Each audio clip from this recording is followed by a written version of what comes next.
অনেক গরিব ছাত্র যারা হোস্টেলে থাকতে পারে না, মেসে থাকতে পারে না, লজিংয়ে থাকে, আমরা ছাত্রদের লজিং জোগাড় করে দেই। একটা ভালো লজিং জোগাড় করে দেওয়া একটা ছাত্রের জন্য কিন্তু বিরাট কল্যাণের কাজ, আমরা এটা করি। ছাত্রদের জন্য আমরা স্টাইপেন্ড চালু করি। গরিব ছাত্র, তার মেধা আছে কিন্তু ভর্তি টাকা নাই, তার পরীক্ষার ফি দেওয়ার টাকা নাই, তার বই কেনার সামর্থ্য নাই, এক্ষেত্রে তাকে স্টাইপেন্ড দিয়ে আমরা এক্ষেত্রে সহযোগিতা করে থাকি। ল্যান্ডিং লাইব্রেরি প্রতিষ্ঠা করি আমরা ব্যক্তিগতভাবে।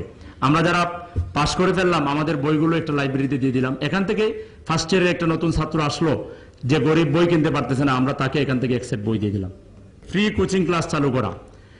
কিছু কিছু এলাকায় আছে যেখানে আমরা চেষ্টা করি যে গরিব ছাত্রদেরকে একত্রিত করে ফ্রি কোচিং দেওয়ার মাধ্যমে বিশ্ববিদ্যালয়ে ভর্তির জন্য আমরা চেষ্টা করি। আবার কম মূল্যে কম পয়সা নিয়ে তাদেরকে কোচিং সার্ভিসও আমরা দিয়ে থাকি। যেমন আমাদের যেসব ফেমাস কোচিং সেন্টারগুলো আছে এগুলো তো আমরা জানেনি। মেডিকেল স্টুডেন্ট যারা আছেন তারা রেটিনা সম্পর্কে জানেন না, এমন তো মেডিকেল স্টুডেন্ট থাকার কথা না।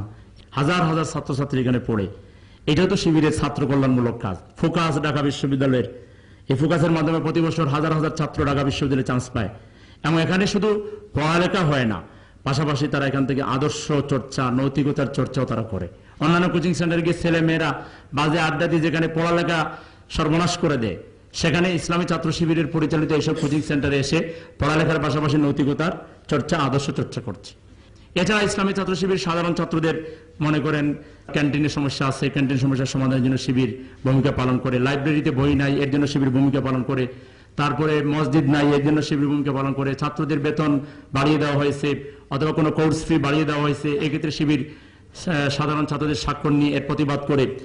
একটা বিল্ডিং ধসে পড়ে যাচ্ছে অথবা একটা সুন্দর পরিবেশ নাই পড়ালেখা করার জন্য, ইসলামী ছাত্র শিবির সাধারণ ছাত্রদের সমস্যাগুলো চিহ্নিত করে এইসব সমস্যার সমাধানে ভূমিকা পালন করে আসছে।